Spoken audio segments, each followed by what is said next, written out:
Kulog, iyon ang unang bumati kay Lito. Isang dagundong na yumanig sa buong kalupaan na tila ba nagbabanta ang langit na bibiyakin nito ang mundo. Sinundan iyon ng isang kidlat na panandaliang ginawang araw ang gabing paparating. Bawat hagupit ng hangin ay tila latigo sa kanyang puso. Ang mga uhay ng palay na buong taon niyang inalagaan na siyang bubuhay sa kanila ng kanyang ina ay umuyuko na sa bagsik ng papalapit na bagyo. Kailangan na niyang matapos. Kailangan na niyang maisalbang lahat. Lito, anak, pumasok ka na riyan. Sigaw ng kanyang inay Tasing mula sa kanilang maliit na kubo. Ang boses nito'y halos nilalamon ng ugong ng hangin. Ngunit hindi siya sumagot. Patuloy lang ang kanyang mga kamay sa mabilis na paggapas. Pawis at ang mga unang patak ng ulan ay magkahalong dumadaloy sa kanyang noo.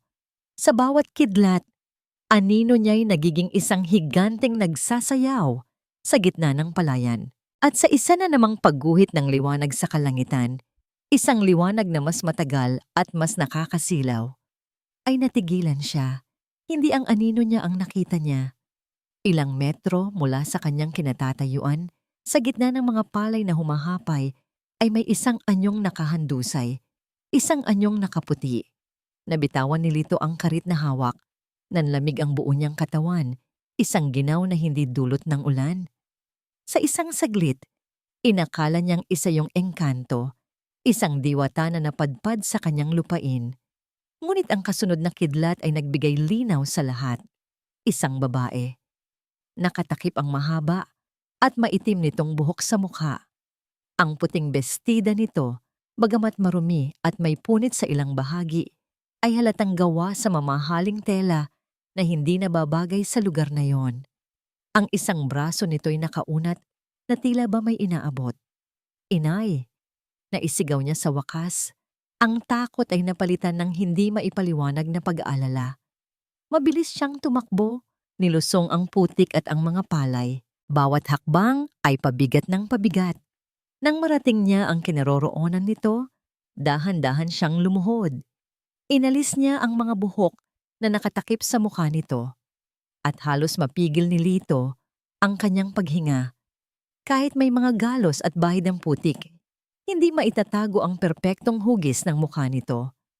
Ang mga pilik mata nitong mahahaba, ang ilong na matangos, ang mga labing tila rosas sa kapulahan. Hindi siya isang engkanto, isa siyang anghel. Isang anghel na nahulog mula sa langit. Hinawakan niya ang pulso nito. Mayroon pa. Mahina, pero mayroon pa. Binuhat niya ito. Magaan ito, masyadong magaan.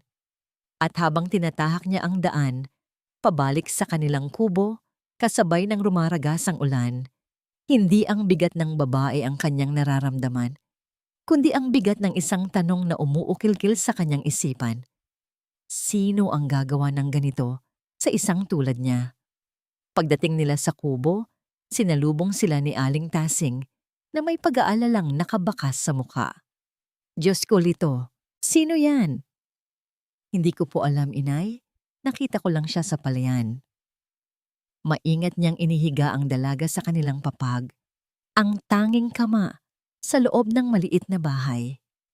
Kumuha agad si Aling Tasing ng maligamgam na tubig at bimpo at pinunasan ang mukha at mga braso ng babae. Si Lito naman ay kumuha ng kumot para balutin ito. Dapat itawag natin ito sa pulis, anak. Sabi ni Aling Tasing, hindi maalis ang tingin sa dalaga. O kaya sa barangay. Delikado ito. Umiling si Lito. Inay, tingnan niyo po siya. Tingnan niyo ang suot niya. Paano kung may masamang gustong mangyari sa kanya? Paano kung ang maghanap sa kanya ay siya ring may gawa nito? Natahimik si Aling Tasing. May punto ang kanyang anak. Ang itsura ng dalaga ay hindi pangkaraniwan. Ang sino mang nag-iwan dito sa gitna ng palayan, sa gitna ng paparating na bagyo, ay tiyak na may masamang balak. Hayaan muna natin siyang magkamalay, inay, at saka tayo magdesisyon. Pakiusap ni Lito.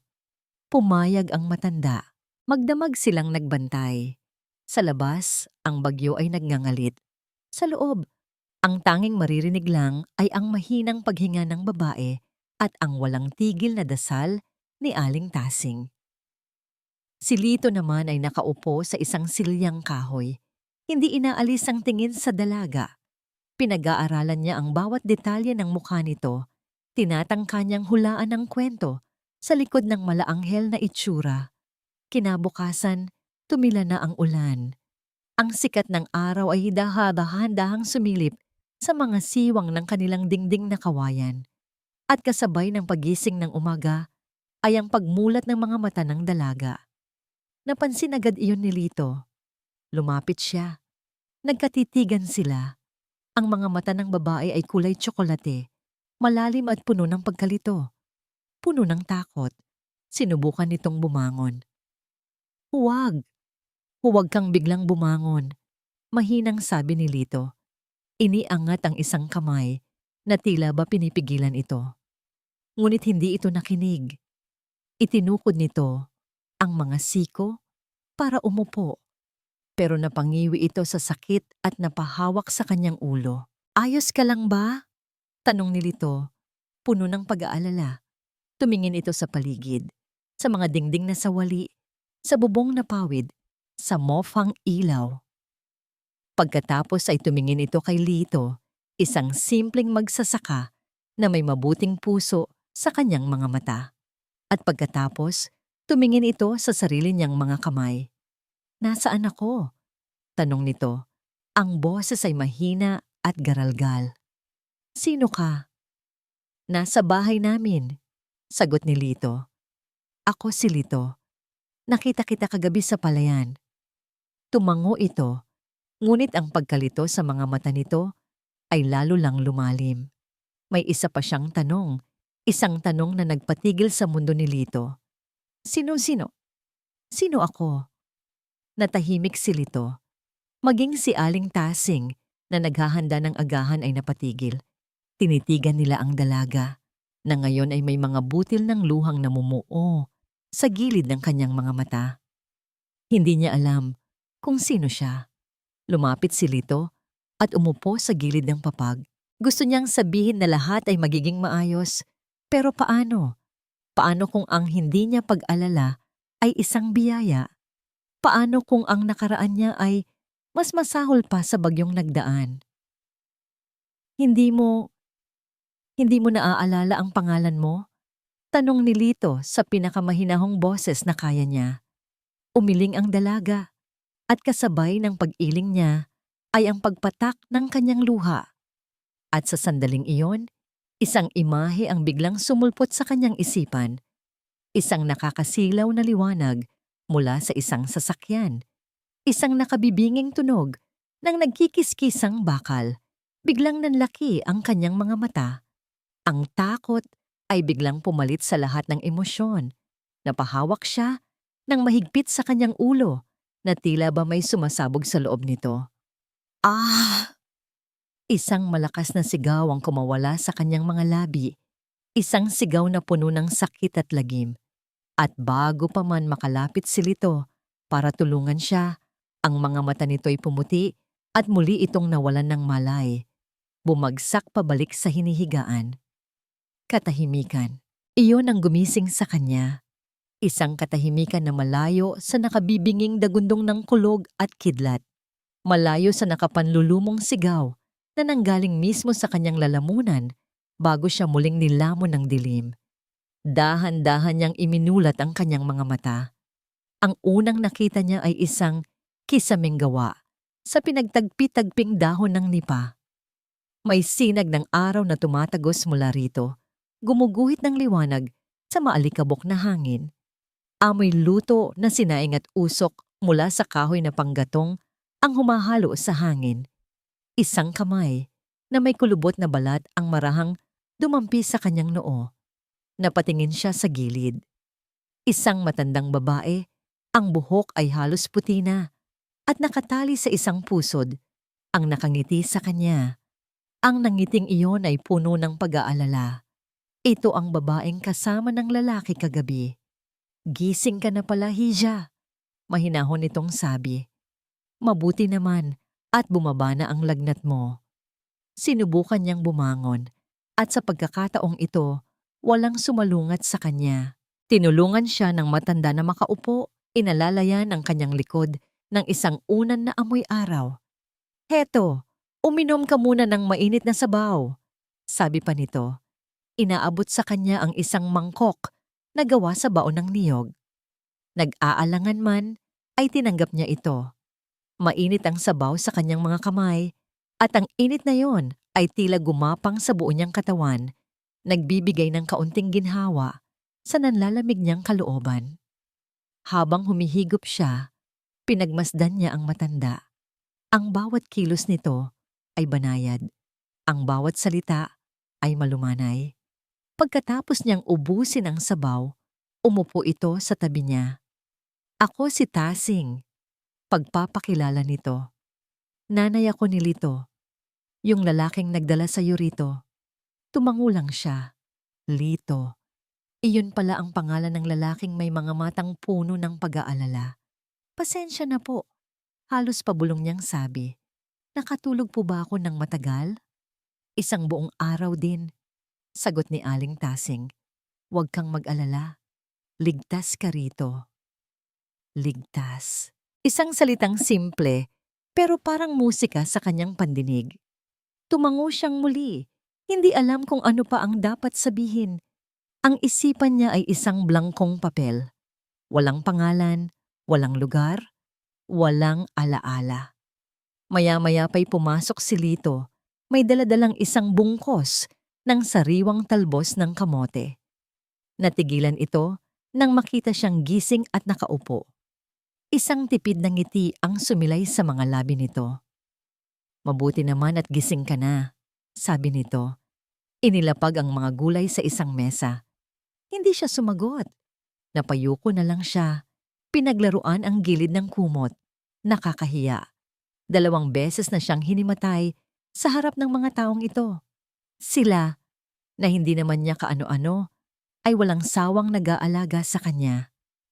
Lumabas muna si Aling Tasing para maghanda ng tanghalian. Iniwan silang 2. Ang katahimikan ay medyo nakakailang. "Kamusta na ang pakiramdam mo?" Basag ni Lito sa katahimikan. "Mabuti-buti na," sagot niya. "Salamat." Wala iyon. Muli silang natahimik. Pagkaraan ng ilang sandali, lumapit si Lito at may iniabot sa kanya isang basong tubig. "Tungkol sa pangalan mo," panimula ni Lito. Maingat ang bawat salita. "May naalala ka na ba?" Marahan siyang umiling. Ang bawat pagpilit niyang alalahanin ang nakaraan ay nagdudulot lang ng matinding sakit ng ulo. Kaya sumuko na siya. Nakita ni Lito ang lungkot sa kanyang mga mata. Kung okay lang sa'yo," sabi nito na medyo nag-aalangan. "Habang hindi mo pa naaalala, pwede ba kitang tawagin sa isang pangalan?" Napaangat ang tingin niya. "Para lang hindi Hija or Miss ang tawag namin sa'yo," paliwanag ni Lito. Tila nahihiya. May kung anong kumurot sa puso niya. Isang pangalan. Kahit hindi kanya, kahit pansamantala lang, iyon ay mas mabuti kaysa sa wala. Tumango siya. Ngumiti si Lilito. Isang ngiting nagpaliwanag sa buong kubo. "Amara," sabi nito. "Gusto kitang tawaging Amara." "Amara?" Pag-uulit niya. Maganda pakinggan. "Oo, ang ibig sabihin daw niyan ay grace o biyaya. Kasi para kang isang biyaya na nahulog mula sa langit." Naramdaman niya ang pag-init ng kanyang mga pisngi. Umiwas siya ng tingin at tumingin sa labas ng bintana. Sa kauna-unahang pagkakataon, sa loob ng 2 araw, isang emosyon maliban sa takot at pagkalito ang naramdaman niya. Sa mga sumunod na araw, unti-unti siyang nasanay sa buhay sa maliit na kubo. Tinuruan siya ni Aling Tasing na magsaing at magluto ng mga simpleng ulam. Isang beses, habang sinusubukan niyang magprito ng isda, iniwan niya ito ng matagal sa apoy. Nagulat na lang siya nang makitang sunog na ang kalahati nito. Inaasahan niyang mapapagalitan siya, ngunit isang malakas na halakhak ang narinig niya mula kay Lito na kararating lang mula sa bukid. "Mukhang uling na ang ulam natin, inay," biro nito. Nakitaawa na rin si Aling Tasing at di nagtagal, kahit siya ay napangiti na rin. Ang tunog ng tawanan nilang tatlo, simple at totoo, ay tila isang gamot na humihilom sa mga sugat na hindi niya nakikita.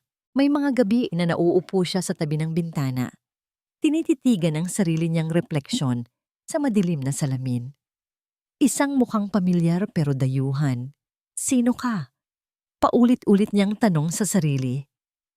Hinahaplos niya ang kanyang mga kamay na dati sigurado siyang makinis at malambot. Ngunit ngayon nagkakaroon na ng mga kalyo dahil sa pagtulong sa mga gawaing bahay. "Ito na ba ako ngayon? Si Amara?" Isang hapon, isinama siya ni Lito na maglakad-lakad sa Pilapil. Ang papalubog na araw ay nagbibigay ng gintong kulay sa buong palayan. Ang hangin ay sariwa. "Maganda rito," sabi niya, hindi napigilan ang paghanga. "Ito na ang mundo ko, Amara," sagot ni Lito. Ang tingin ay nasa malayo. Simple lang, pero payapa. Naglalakad sila ng magkatabi. Sa isang makitid na bahagi ng Pilapil, muntik na siyang mawalan ng balanse. Mabilis siyang nahawakan ni Lito sa kamay para alalayan. Naramdaman niya ang init at ang magaspang na balat ng palad nito. Isang kuryente ang tila dumaloy sa buo niyang katawan. Mabilis na bumilis ang tibok ng kanyang puso.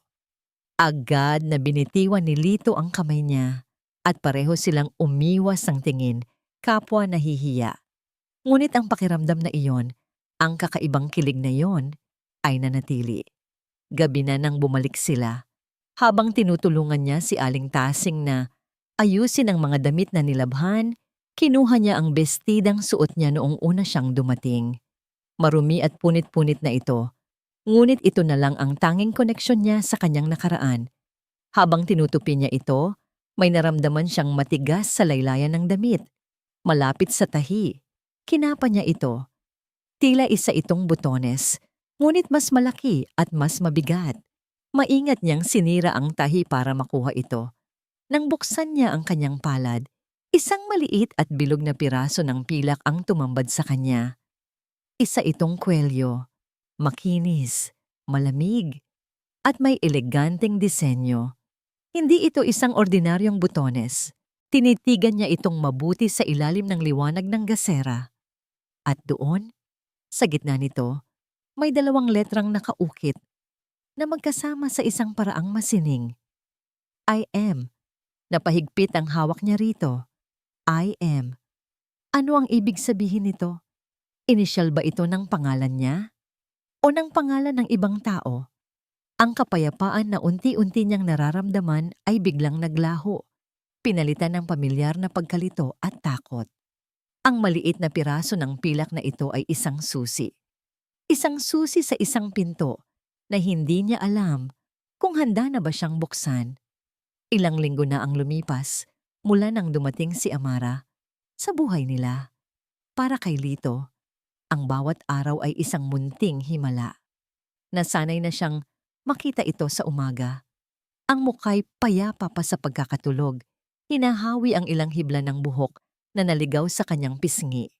Nasanay na siyang marinig ang boses nito na dati puno ng takot. Ngayoy may halong na ring tamis at kung minsay may kasamang mahinang tawa kapag nagbibiro ang kanyang inay Tasing. Ang tawa ni Amara, iyon ang paboritong tunog ni Lito sa buong mundo. Pinagmamasdan niya ito ngayon mula sa di kalayuan.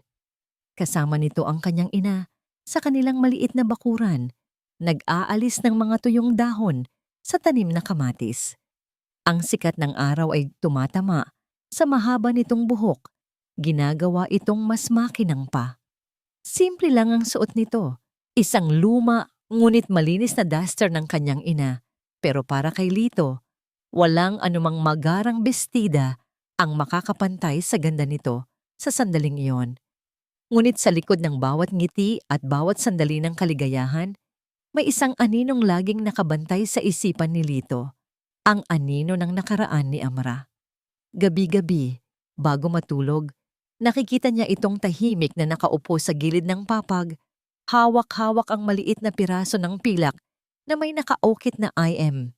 Tinititigan niya ito na para bang umaasang magsasalita ito at ibubulong sa kanya ang lahat ng kasagutan. Alam ni Lito na habang tumatagal, lalong lumalalim ang pagnanais nitong malaman kung sino talaga siya. At iyon ang kinatatakutan niya. Paano kung sa pagbabalik ng kanyang mga alaala ay ang paglisan naman niya sa kanilang buhay? Iwinaksi ni Lito ang mga isiping iyon. Hindi ito ang oras para sa pangamba. Lumapit siya sa isang kumpol ng mga gumamela sa gilid ng kanilang bakuran. Pumitas siya ng ilang bulaklak na kulay rosas at maingat na pinagdugtong-dugtong ang mga tangkay nito, gaya ng itinuro sa kanya ng kanyang ama noong bata pa siya. Sa loob ng ilang minuto, nakabuo siya ng isang simpleng pulseras na gawa sa bulaklak, isang regalo para kay Amara. Dahan-dahan siyang naglakad palapit. Ang puso niya'y tila nakikipagkarera. Ngunit nang akma na siyang tatawagin ito, bigla siyang nahiya. Ang mga kamay niyang magaspang dahil sa pagsasaka ay tila hindi nababagay na mag-abot ng isang bagay na ganoon kaganda. Ano ang sasabihin niya? Anong iisipin nito? Mabilis niyang itinago ang pulseras sa kanyang likod. Siguro sa ibang araw na lang, kapag handa na siya, kinailangan niyang pumunta sa bayan para bumili ng ilang gamit sa pagsasaka. Habang naglalakad sa maalikabok na daan, napansin niya ang isang sasakyang hindi pamilyar. Isang itim na kotse, makintab at halatang mamahalin. Isang bagay na hindi mo madalas makikita sa kanilang simpleng nayon. Nakaparada ito, malapit sa tindahan ni Aling Nena. Hindi niya ito pinansin noong una. Ngunit nang pumasok siya sa tindahan, narinig niya ang usapan. Naghahanap daw ng mga produktong pwedeng bilhin at dalhin sa Maynila. Sabi ni Aling Nena, mukhang mayaman ah. Komento naman ng isa pang mamimili. Sa isang sulok ay nakatayo ang isang lalaki. Naka-polo shirt ito at pantalon, malinis ang gupit, at may suot na salaming pang-araw kahit pa nasa loob ng tindahan. Siya marahil ang may-ari ng kotse. Nagkukunwari itong tumitingin sa mga paninda. Ngunit napansin ni Lito na ang mga mata nito ay palipat-lipat. Tila may sinusuri sa bawat taong pumapasok.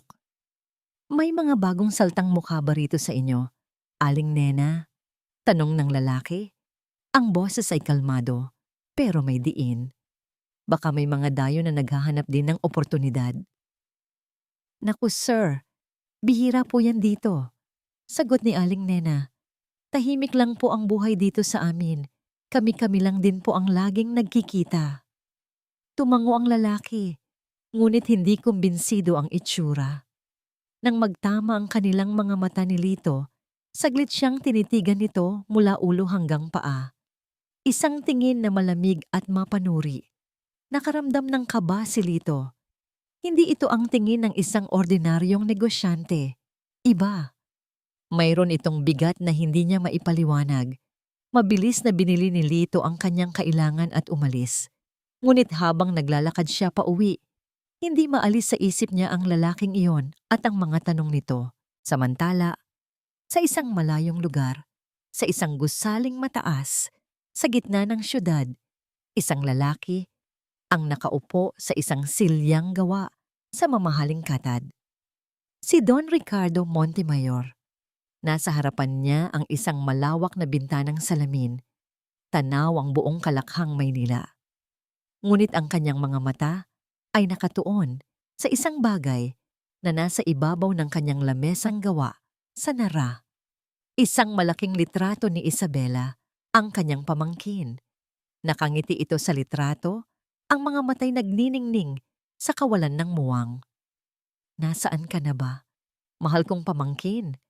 Bulong niya sa sarili habang umiikot sa kanyang daliri ang isang baso ng alak. Akala ko'y tapos na ang lahat. Akala ko'y wala na akong dapat problemahin. Biglang tumunog ang kanyang cellphone. Isang pangalan ang lumitaw sa screen. Rico. Ano na? Sagot niya. Walang anumang emosyon sa boses. Boss, mukhang positibo? Sabi ng boses sa kabilang linya. Maliit ang lugar. Ayon sa mga nakausap ko, walang bagong dayo. Maliban sa isang balita. May isang babae raw na natagpuan ng isang magsasaka. Ilang linggo na ang nakalipas. Dinala sa bahay nito. Isang munting ngisi ang gumuhit sa labi ni Don Ricardo. Isang magsasaka. Opo, boss. Lito Reyes ang pangalan. Gusto kong makasiguro, Rico. Ayokong magkamali. Hahanap po ako ng tiyempo, boss. Kailangan ko lang ng isang malinaw na. Hindi na naituloy ni Rico ang sasabihin. Mula sa kinaroroonan niya, natanaw niya ang isang eksena. Sa bakuran ng isang maliit na kubo, isang babae ang nagwawalis ng mga tuyong dahon. Ang babaeng iyon. Kamukhang-kamukha nito ang nasa litratong ipinakita sa kanya. Maingat na inilabas ni Rico ang kanyang cellphone. Itinago niya ang sarili sa likod ng isang malaking puno ng mangga. Nag-zoom in siya. Ang araw ay nasa magandang angulo, nagbibigay liwanag sa mukha ng babae. Siya nga, walang duda. Kinuhanan niya ito ng litrato. Isang malinaw na kuha ng mukha ni Amara. Click! Mabilis niyang isinend ang litrato kay Don Ricardo. Sa kanyang opisina, narinig ni Ricardo ang tunog ng isang mensaheng pumasok. Ibinaba niya ang baso ng alak at kinuha ang cellphone. Binuksan niya ang mensahe. Isang litrato ang lumitaw sa screen. Medyo malabo. Halatang kinuha mula sa malayo. Ngunit kahit nakasuot lang ito ng simpleng duster at ang buhok ay nakapusod lang na walang kaayos-ayos, hindi maipagkakaila ni Ricardo ang pamilyar na hubog ng mukha. Izin-oom-in niya ito. Ang kanyang mga mata ay naningkit. Ang kanyang mga labi, na kanina'y diresto lang, ay dahan-dahang umakyat sa isang ngisi. Isang nangisi na hindi aabot sa kanyang mga mata. Isang nangisi ng isang mangangasong natagpuan na sa wakas ang kanyang mailap na biktima. Buhay ka nga! Bulong niya sa litrato. Itinapat niyang muli ang cellphone sa kanyang bibig at nag-iwan ng isang maikli at malinaw na utos. Hanapin siya at dalhin sa akin.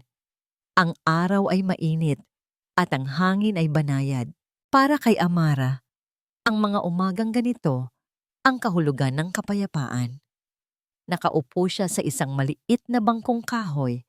Sa labas ng kubo, tinutulungan si Aling Tasing na himayin ang mga dahon ng malunggay para sa kanilang tanghalian. Ang kanyang mga daliri, na dati sigurado siyang hindi sanay sa ganitong gawain, ay naging maliksi na. Isang munting ngiti ang gumuhit sa kanyang labi. Malalim yata ang iniisip mo, Amara. Puna ni Aling Tasing. Ang boses nito'y malambing. Wala po, inay. Sagot niya. Naiisip ko lang po kung gaano na ako katagal dito. Parang ito na ang buhay ko. At masaya ba kami? Nakasama ka namin, anak. Sa di kalayuan, natanaw niya si Lito, napapauwi na mula sa bukid. Pasan ang isang sakong gulay. Kumaway ito sa kanya at isang pamilyar na init ang kumalat sa kanyang dibdib. Gumanti siya ng kaway. Sa mga simpleng sandaling tulad nito, ang mga tanong tungkol sa kanyang nakaraan ay tila naglalaho. Ang mahalaga ay ang ngayon. Ang kubong ito, si Aling Tasing, si Lito, ngunit ang kapayapaan ay isang babasaging kristal. At sa sandaling iyon, narinig nila ang isang ugong na hindi pamilyar. Hindi ito tunog ng traktora ni Mang Carding o ng tricycle ni Berto. Papalakas ito ng papalakas. Isang mababang dagundong na tila nanggagaling sa kabilang baryo. Nagkatinginan sila ni Aling Tasing.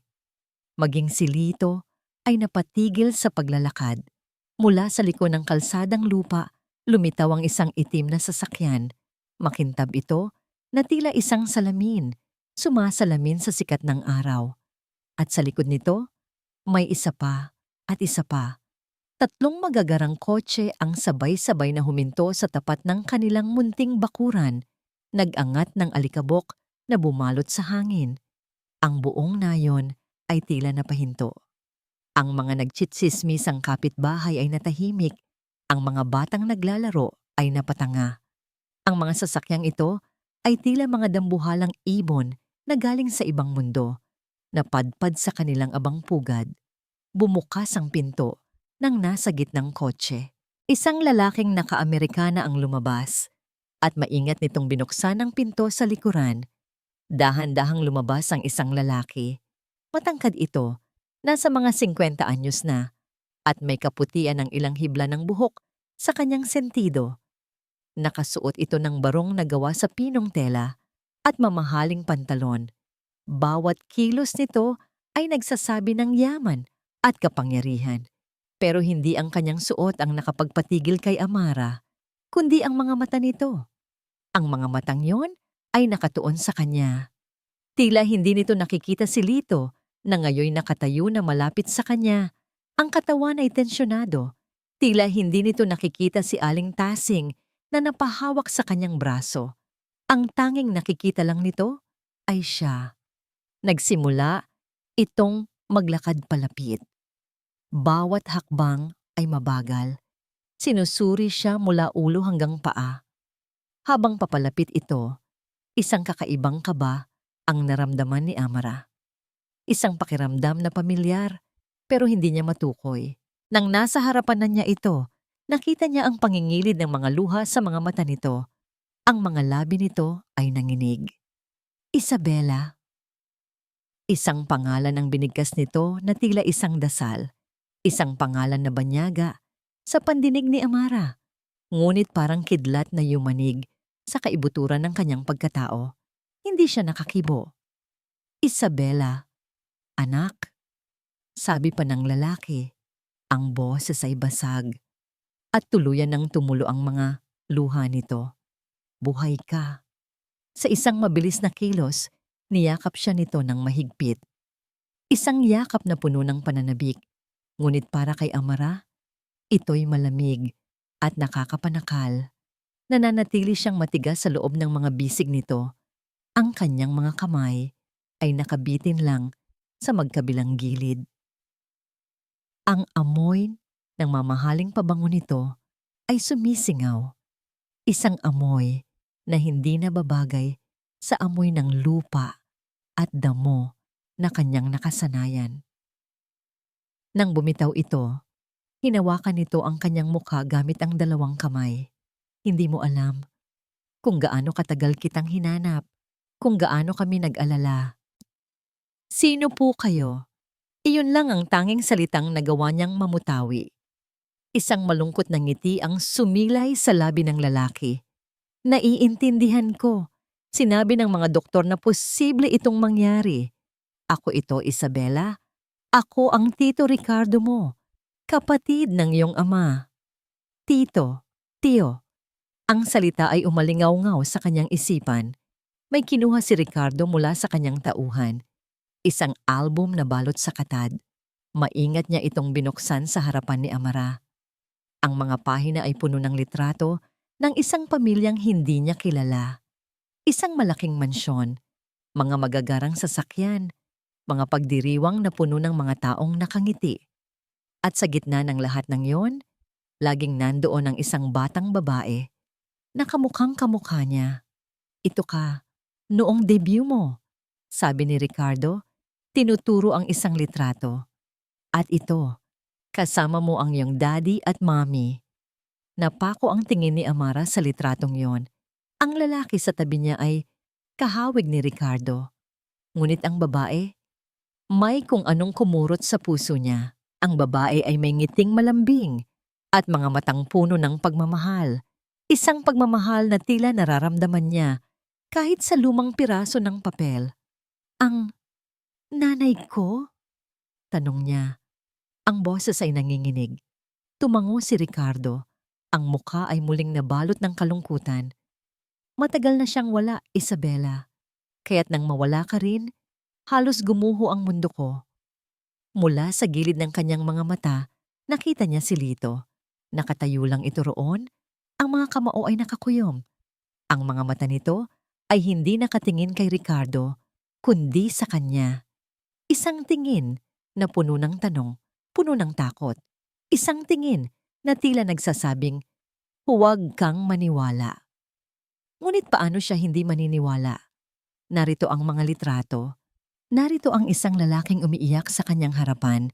Tinatawag siya sa isang pangalang tila nagbubukas ng isang nakakandadong pinto sa kanyang isipan. Isinara ni Ricardo ang album. Muli nitong hinawakan ang kanyang mga kamay. Ang mga kamay nitong malinis at makinis ay kabaligtaran ng mga kamay ni Lito na magaspang at may kalyo. Halika na, Isabela, sabi nito sa malumanay ngunit may awtoridad na boses. Umuwi na tayo sa mansyon, sa bahay mo. Umuwi na tayo. Napatingin siya sa kubo sa kanyang likuran.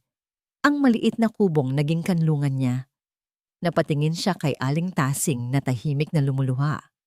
At napatingin siya kay Lito. Nalilito siya. Ang puso niya ay nahahati.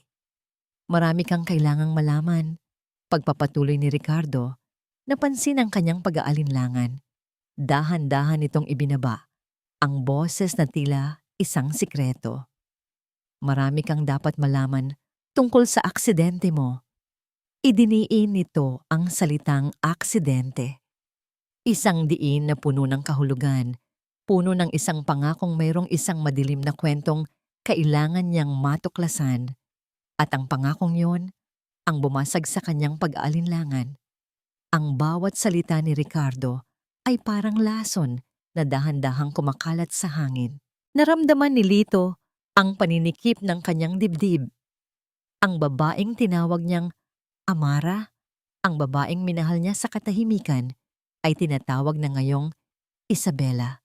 At siya, na tagapagligtas nito, ay tila unti-unting nagiging isang estranghero sa sarili nitong mga mata. Hindi niya kayang manahimik na lang.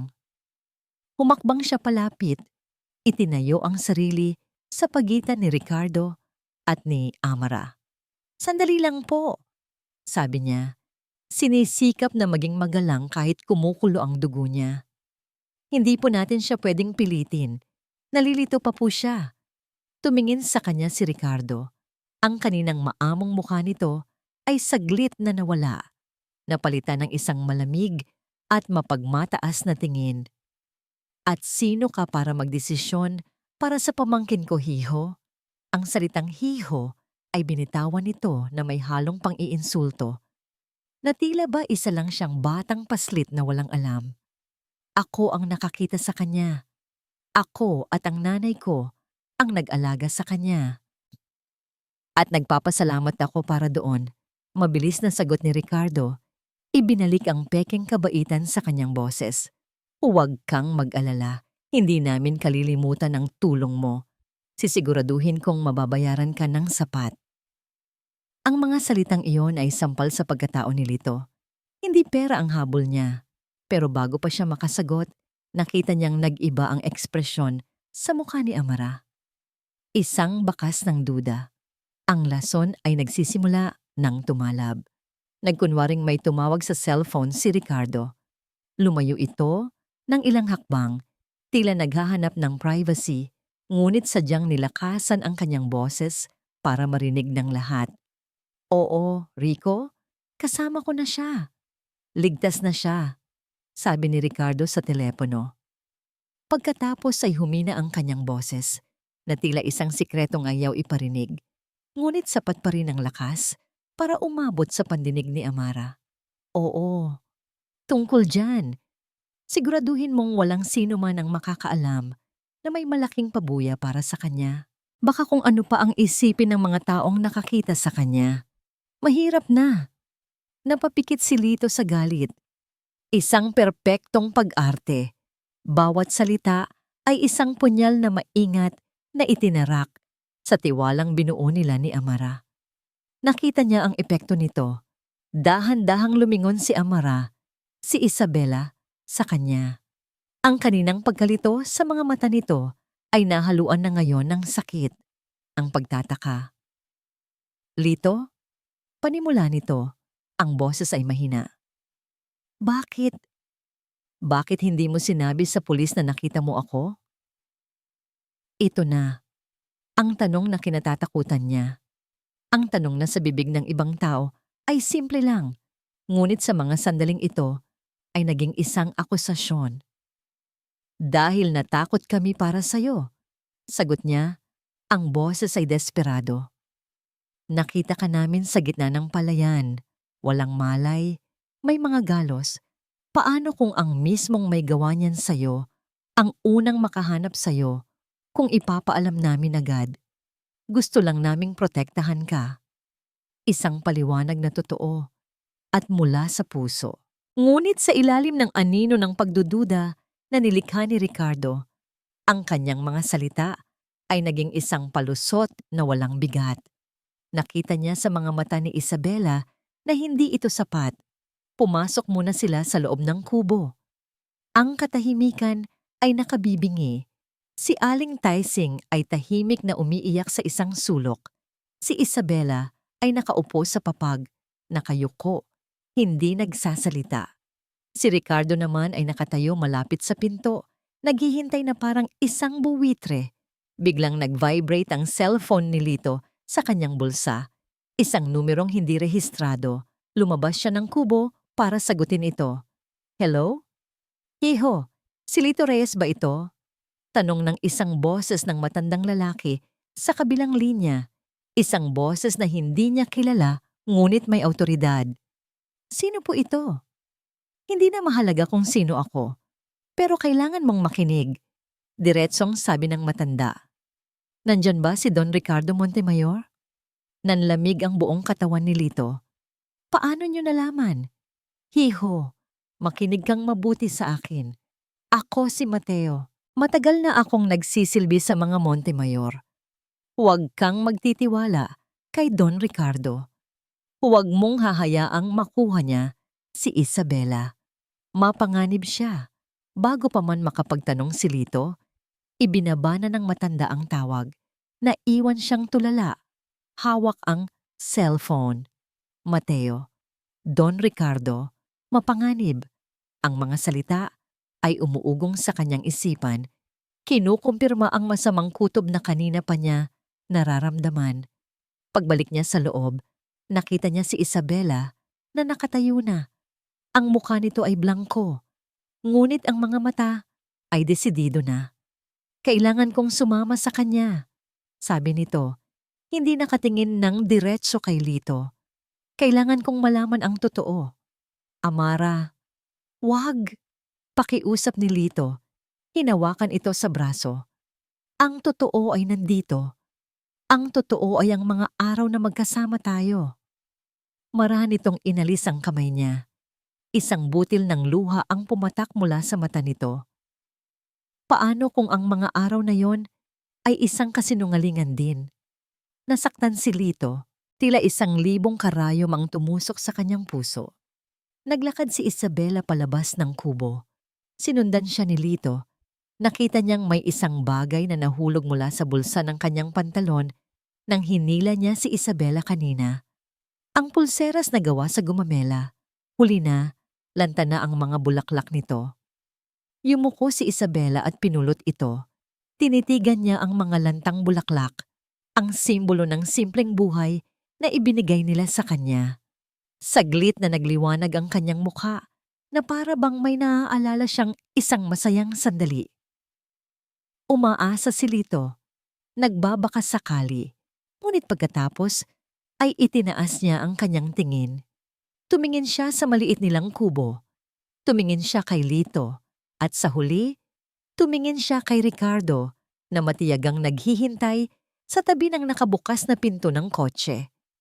Ang pag-aalinlangan sa kanyang mukha ay napalitan ng isang malamig na determinasyon. Dahan-dahan, ibinagsak niya ang pulseras na bulaklak sa lupa. Pagkatapos ay tumalikod siya. Naglakad siya palayo sa kubo, palayo kay Lito, at pumasok sa loob ng itim na kotse. Hindi na muling lumingon. Ang biyahe pabalik sa syudad ay isang mahabang katahimikan. Nakaupo si Isabela sa malambot na upuan sa likod ng kotse sa tabi ng kanyang tito Ricardo. Sa labas ng bintana, ang mga luntiang bukirin at simpleng mga kubo ay unti-unting napapalitan ng mga gusaling semento, ng mga kalyang puno ng sasakyan, at ng ingay ng isang mundong matagal na niyang kinalimutan. Bawat kilometrong nilalakbay nila palayo sa nayon ay tila 1 kilometrong layo mula sa pagkatao ni Amara, mula sa init ng mga ngiti ni Aling Tasing, mula sa init ng mga tingin ni Lito. Nang huminto ang sasakyan sa harap ng isang dambuhalang gate na bakal, bumukas ito ng walang tunog. Pumasok sila sa isang malawak na hardin na perpekto ang pagkakaayos, at sa dulo niyon ay nakatayo ang isang bahay. Hindi, isang mansyon. Malaki ito, puti, at tila isang palasyo mula sa ibang panahon. Nandito na tayo, Isabela, mahinang sabi ni Ricardo. Welcome home. Home, bahay. Ngunit habang naglalakad siya sa malalamig na sahig na marmol, habang ang tunog ng kanyang mga yapak ay umaalingaw-ngaw sa mataas na kisame, wala siyang naramdamang pag-uwi. Ang bawat sulok ay dayuhan.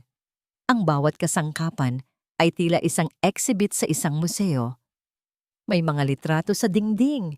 Ang mga mukha sa album kanina, nakatingin sa kanya na parang isang estranghera. Ito raw ang kanyang kwarto. Malawak ito, mas malaki pa sa buong kubo ni Nalito. May isang kama sa gitna na kayang higaan ng 5 tao. May sarili itong banyo na may bathtub. May isang walk-in closet na puno ng mga damit na hindi niya alam kung paano isuot. Ngunit ang lahat ng ito ay malamig. Walang init, walang amoy ng nilulutong sinaing o ng sariwang hangin mula sa bukid. Pagkalipas ng ilang oras, ipinatawag siya ni Ricardo sa library. Isang silid na ang mga pader ay puno ng mga librong mukhang hindi pa nabubuklat. Umupo siya sa isang silyang malambot at inabutan siya nito ng isang tasa ng mainit na tsaa. Alam kong nalilito ka pa, Hija, panimula ni Ricardo. Ang boses ay puno ng pag-unawa. At tungkulin kong tulungan kang alamin ang katotohanan. May inilapag itong mga dokumento sa lamesang salamin sa kanilang pagitan. Nang mawala ka, sinimulan kong imbestigahan ang lahat, sabi nito. Ginalugad ko ang bawat detalye at may mga natuklasan ako, mga bagay na masakit malaman. Kinuha nito ang isang papel, isang bank statement. Ang pamilya Reyes, ang pamilya ng Lito na yon, ay may malaking pagkakautang. Malapit na sanang makuha ng bangko ang kanilang lupain. Napatingin si Isabela sa papel, mga numero, mga salita. Hindi niya maintindihan, pero ang mensahe ay malinaw. Kailangan nila ng pera, ng malaking pera. Hindi, mahinang sabi niya, hindi ganoong tao si Lito. Naalala niya ang kabaitan nito, ang pag-aalala sa mga mata nito, ang magaspang nitong kamay na umalalay sa kanya sa pilapil. Isang malungkot na ngiti ang sumilay sa labi ni Ricardo, na para bang naawa ito sa kanyang kawalan ng muwang. Alam ko, Isabela, mahirap paniwalaan, pero hindi pa yan ang lahat. May inilabas itong isa pang folder. Sa loob ay may transcript ng isang panayam. Ito ang salaysay ng isang saksi, isang magsasaka mula sa kabilang baryo. Ilang araw, bago ang aksidente mo, nakikita na raw niya ang isang lalaking kamukha ni Lito na paligid-ligid sa lugar kung saan natagpuan ang iyong sasakyan. Nagmamasid, nag-aabang. Ang puso ni Isabela ay nagsimulang tumibok ng mas mabilis. Naalala niya ang tanong niya kay Lito, bakit hindi mo sinabi sa pulis? Ang sagot nito, na gusto lang siyang protektahan, ay biglang nagkaroon ng ibang kahulugan. Isang mas madilim na kahulugan. At ang huli, sabi ni Ricardo, at kinuha nito ang isang maliit na tablet. May isang security camera mula sa isang bodega malapit sa highway. Hindi maganda ang kuha. Malayo. Ngunit sapat para makita ang katotohanan. Ipinatong nito ang tablet sa harapan niya at pinindot ang play. Isang video na itim at puti ang lumabas. Grainy, mahirap aninagin. Ngunit nakita niya ang tabas ng isang pamilyar na pangangatawan. Isang lalaking nakatayo sa gilid ng kalsada, sa likod ng mga puno. Isang lalaking katulad ni Lito. Ilang sandali lang. Isang pares ng nagkikinangang headlight ang dumaan sa screen. Pagkatapos ay isang biglaang pag-flash ng liwanag at biglang nagdilim ang lahat. Paulit-ulit na pinanood ni Isabela ang video. Ang lalaki sa gilid ng kalsada, ang paparating na sasakyan, ang liwanag. Ang kanyang utak ay nagpupumilit na ipagtanggol si Lito. Hindi siya yan. Nagkataon lang. Ngunit ang mga ebidensya, ang utang, ang salaysay ng saksi, at ngayon, ang video, ay tila mga pader na unti-unting sumasara sa kanya. Sinisikip ang kanyang paghinga. Winawasak ang munting mundo ng tiwala na kanyang binuo. Ang plano, sa tingin ko, ay simple lang. Pagpapatuloy ni Ricardo sa mahinahong boses na tila kutsilyong humihiwa sa katahimikan. Idudulot niya ang aksidente. Itatago ka niya. At kapag nag-alok na ang pamilya ng malaking pabuya, ilalabas ka niya at magpapanggap na isang bayani. Napayuko si Isabela. Ang mga luha ay nagsimula nang mamuo sa kanyang mga mata. Ang lahat ng kabaitan, ang bawat ngiti, ang bawat pag-aalaga, ang pulseras na gawa sa bulaklak. Lahat ba iyon ay parte ng isang masamang plano? Isang pag-arte? Patawarin mo ako, Isabela, sabi ni Ricardo. Ang boses ay puno ng awa at sakit na siyang huling patak na umapaw sa lahat. Hinawakan nito ang kanyang nanginginig na kamay. Pero ang lalaking nagligtas sa'yo, siya rin ang dahilan kung bakit ka muntik nang mamatay. Sa huling salitang iyon, gumuho ang mundo ni Isabela. Isang malakas na hikbi ang kumawala mula sa kanyang lalamunan. Ang sakit ay hindi lang sa kanyang ulo o sa kanyang puso. Ito ay nasa buong kaluluwa niya. Ang alaala ng mukha ni Lito, ang mukha na nagbigay sa kanya ng pag-asa, ay siya na ngayong mukha ng kanyang bangungot. Ang tiwala ay naging lason. Ang pag-asa ay naging abo. Iyak lang siya ng iyak sa malamig at malawak na library na yon. Yakap-yakap ng lalaking nagpakita sa kanya ng katotohanan. Habang ang imahe ng isang magsasaka sa ilalim ng araw ay unti-unting nawawasak sa kanyang isipan. Ang pag-alis ng mga itim na kotse ay nag-iwan ng isang makapal na alikabok at isang nakabibinging katahimikan. Naiwan si Lito na nakatayo sa gitna ng daan, nakatingin sa pulseras na gawa sa lantang gumamela na ngayon ay tinatapakan na ng alikabok. Ang babaeng minahal niya ay wala na. Ang amara niya ay kinuha na ng isang Isabela Montemayor na hindi niya kilala. Anak! Naramdaman niya ang kamay ni Aling Tasing sa kanyang balikat. Halika na sa loob. Pero hindi siya gumalaw. Nanatili siyang nakatayo roon hanggang sa tuluyang mawala sa paningin ang mga sasakyan, hanggang sa ang tanging natira na lang ay ang bakas ng mga gulong nito sa lupa. Isang paalala ng biglaang pagdating at paglisan ng isang bagyo sa kanilang buhay. Hindi siya papayag na ganito na lang matapos ang lahat. Kinabukasan, bago pa man sumikat ang araw, nagising na si Lito. Kinuha niya ang lahat ng kanyang naipon, ang kakarampot na perang itinabi niya para sa pagpapaayos ng kanilang bubong. Iyon lang ang meron siya. Saan ka pupunta, anak? Tanong ni Aling Tasing, ang mga matay puno ng pag-aalala. Sa Maynila po, inay.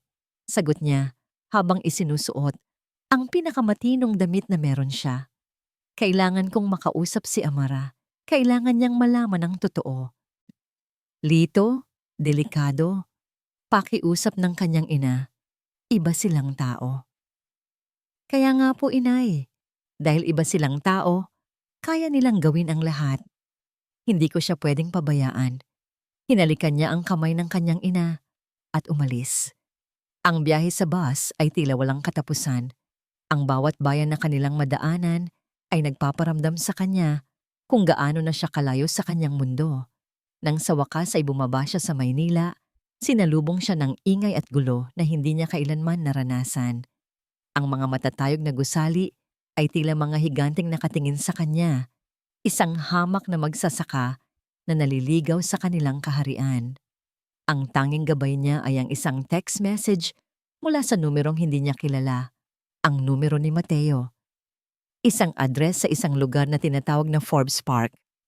Sumakay siya ng jeep, nagtanong-tanong, naglakad ng malayo. Bawat tao ay tila nagmamadali, walang pumapansin sa kanya. Ang init ng araw at ang usok ng mga sasakyan ay dumadagdag sa bigat ng kanyang dibdib. Nang sa wakas ay marating niya ang lugar, hindi siya makapaniwala sa kanyang nakita. Mga pader na matataas, mga bahay na mas malaki pa sa simbahan sa kanilang bayan, at sa bawat kanto may mga gwardyang nakauniforme. Nang marating niya ang address na nasa kanyang cellphone, hinarang siya sa isang dambuhalang gate. "Sino po sila? Anong kailangan nyo?" Tanong ng gwardiya. Tinitingnan siya mula ulo hanggang paa na may pagdududa. "Gusto ko lang pong makausap si Isabela Montemayor," sabi ni Lito. "May appointment po ba kayo?" "Wala po, pero..." "Hindi po kayo pwedeng pumasok kung walang appointment." Nagpumilit si Lito. Nagmakaawa siya. Ipinaliwanag niyang magkakilala sila, na kailangan lang talaga nilang mag-usap. Ngunit ang gwardiya ay tila isang pader na bato. Itinulak siya nito palabas. Umupo si Lito sa bangketa, sa tapat ng mansyon, sa ilalim ng init ng araw. Hindi siya aalis. Maghihintay siya. Oras ang lumipas. Ang kanyang tiyan ay kumakalam ngunit hindi niya ito ininda. Ang tanging nasa isip niya ay si Amara. At sa wakas, nagkaroon ng pagkakataon. Bumukas ang gate para palabasin ang isang sasakyan. At sa sandaling iyon, nakita niya si Isabela na naglalakad sa hardin. Kausap ang isang hardinero. "Ito na." "Amara!" Sigaw niya, buong lakas. Napatigil si Isabela. Lumingon ito sa direksyon ng gate. Nakita niya ang pagkagulat sa mukha nito. Tumakbo si Lito, papasok. Bago pa man makakilos ang gwardiya. "Amara, mag-usap tayo," sabi niya nang makalapit siya. Ang hininga niya'y habol. Ang mukha ni Isabela ay nagbago. Ang pagkagulat ay napalitan ng sakit at pagkatapos ng isang malamig na galit na hindi pa niya nakikita kailanman. "Anong ginagawa mo rito?" tanong nito. Ang boses ay matigas at walang emosyon. "Kailangan mong malaman ang totoo. Nagsisinungaling sila sa'yo. Si Ricardo." Pak! Isang malutong na sampal ang dumapos sa kanyang pisngi. Ang lakas nito ay halos ikinatumba niya. Nanlaki ang kanyang mga mata, hindi sa sakit, kundi sa gulat. Hindi niya inaasahan ito. "Huwag mong babanggitin ang pangalan ng tito ko." Sigaw nito, ang mga matay nagniningas sa galit. "At huwag mo akong tatawaging Amara.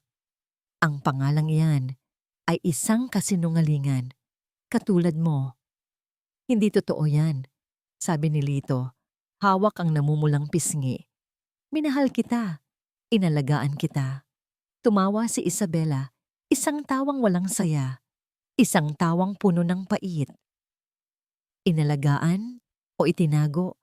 Magkano ba ang hinihintay mong pabuya, Lito? Sabihin mo sa akin, magkano ang kailangan mo para tuluyan mo na akong tigilan?" Ang mga salita nito ay mas masakit pa sa sampal.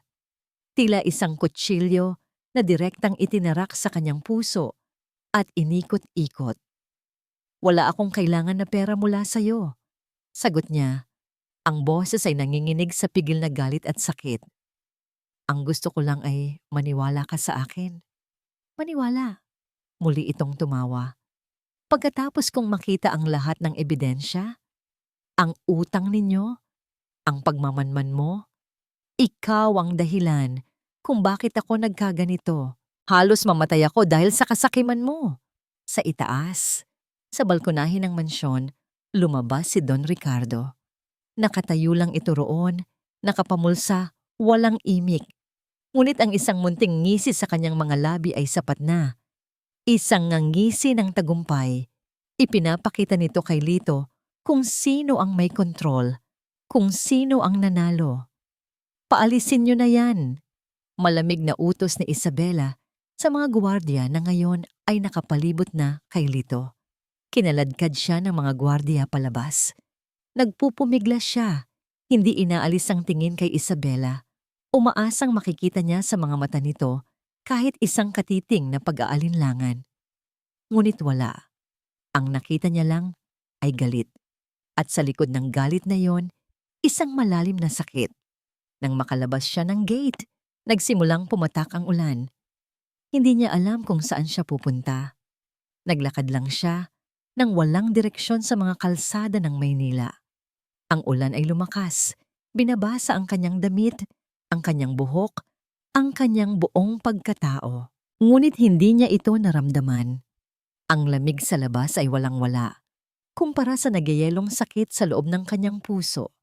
Ang babaeng inalagaan niya, ang babaeng tinuruan niyang ngumiti ulit, ang babaeng minahal niya ng higit pa sa kanyang buhay, ay kinamumuhian siya ngayon at wala siyang magawa. Samamantala, sa loob ng kanyang marangyang silid, nakatanaw si Isabela sa bintana, pinapanood ang papalayong anyo ni Lito na nilalamon ng ulan. Nang tuluyan na itong maglaho, doon na bumuhos ang mga luhang kanina pa niya pinipigilan. Isinandal niya ang kanyang noo sa malamig na salamin at humagulgol ng walang tunog. Napatingin siya sa kanyang mga kamay na mayroon pa ring bakas ng kalyo mula sa pagtatrabaho sa bukid. Mga kamay na minsan nang hinawakan ni Lito ng buong pag-aalaga. Sa kabila ng lahat ng galit, isang alaala ang pilit na sumisingit sa kanyang isipan. Ang totoong ngangiti ni Lito habang nagbibiro sila sa bukid. Isang ngangiting abot hanggang sa mga mata. At iyon ang mas masakit sa lahat. Ang posibilidad na ang pinaniniwalaan niyang katotohanan ngayon ay ang pinakamalaking kasinungalingan. Ang mga araw sa mansyon ay mahahaba at walang kulay. Sinubukan ni Isabela na yakapin ang buhay na sinasabi nilang kanya. Isinusuot niya ang mga magagarang damit na nakasabit sa kanyang closet. Kumakain siya sa isang mahabang lamesa gamit ang mga kubyertos na pilak na hindi niya alam kung alin ang uunahin. Sinusubukan niyang ngumiti kapag kinakausap siya ni Don Ricardo tungkol sa mga plano nito para sa kumpanya. Pero sa bawat pagkakataon na tumitingin siya sa salamin, hindi niya kilala ang babaeng nakikita niya. Ang babaeng yon ay mukhang malungkot. Ang mga mata nito ay laging tila may hinahanap na wala. Roon, ang kanyang mga kamay, kahit anong lotion pa ang ipahid niya, ay mayroon pa ring bakas ng mga kalyo na nakuha niya sa paghihimay ng gulay at pag-iigib ng tubig. Ang galit niya kay Lito ay naroon pa rin. Isang mapait na lasa sa kanyang bibig sa tuwing maaalala niya ang mukha nito sa tarangkahan. Ang sampal, ang masasakit na salita. Ngunit sa ilalim ng galit na yon, may isang tanong na paulit-ulit na bumubulong sa kanyang isipan sa katahimikan ng gabi. Paano? Paano nagawa ng isang taong may ganoong kabait sa mga mata na magplano ng isang bagay na ganoon kasama? Paano nagawa ng inang si Aling Tasing na nag-alaga sa kanya na parang tunay na anak na maging parte ng isang masamang balak? Mayroong hindi tugma, isang piraso ng puzzle na hindi lumulugar. Isang hapon, habang siya'y paggalagala sa pasilyo ng ikalawang palapag, napadaan siya sa library kung saan madalas magtrabaho si Ricardo. Bahagyang nakaawang ang pinto. Narinig niya ang boses nito, ngunit iba ang tono. Hindi ito ang malumanay na boses na ginagamit nito sa kanya. Ito ay matigas, malamig, at puno ng awtoridad. Sinabi ko na sa'yo, tapusin mo na ang usapan na yan, sabi ni Ricardo sa kausap nito sa telepono. Ayokong marinig na may anumang gulo pang manggagaling sa probinsyang yon. Bayaran mo kung magkano ang kailangan para manahimik na ang pamilya Reyes. Kung ayaw pa rin, diditakutin mo. Simple lang. Napatigil si Isabela. Ang kamay ay napahawak sa kanyang dibdib. Ang pamilya Reyes. Sinalito. Bakit kailangan silang takutin kung ang kasalanan ay nasa kanila? Kung totoo ang lahat ng sinabi ni Ricardo, hindi ba't dapat ay sila ang natatakot na mabunyag ang kanilang krimen? Dahan-dahan siyang umalis mula sa tapat ng pinto bago pa siya mapansin. Ang mga salita ni Ricardo ay umuugong sa kanyang tainga. Nang gabing iyon, nagkaroon siya ng isang kakaibang panaginip. Nasa isang hardin daw siya na puno ng mga rosas. Ang amoy ng mga bulaklak ay pamilyar at nakakaginhawa. Sa gitna ng hardin ay nakatayo ang isang babae. Ang babae mula sa litrato, ang kanyang ina. Nakangiti ito sa kanya. Isang ngangiting puno ng pagmamahal. Hindi ito nagsasalita, ngunit itinaas nito ang kanyang kamay at itinuro ang isang partikular na bahagi ng hardin. Isang malaking palumpong ng mga rosas na puti. Pagkatapos ay tumingin ito sa kanya, na para bang may isang mahalagang bagay na gusto nitong iparating. Nagising si Isabela na mabilis ang tibok ng puso. Ang panaginip ay napakalinaw. Ang pakiramdam ng pagmamahal mula sa kanyang ina ay napakatotoo. Kinabukasan, habang nag-aalmusal sila ni Ricardo, isang matandang lalaki ang nagsilbi sa kanila ng kape. Payat ito, medyo kuba na, at ang muka ay puno ng mga guhit ng karanasan.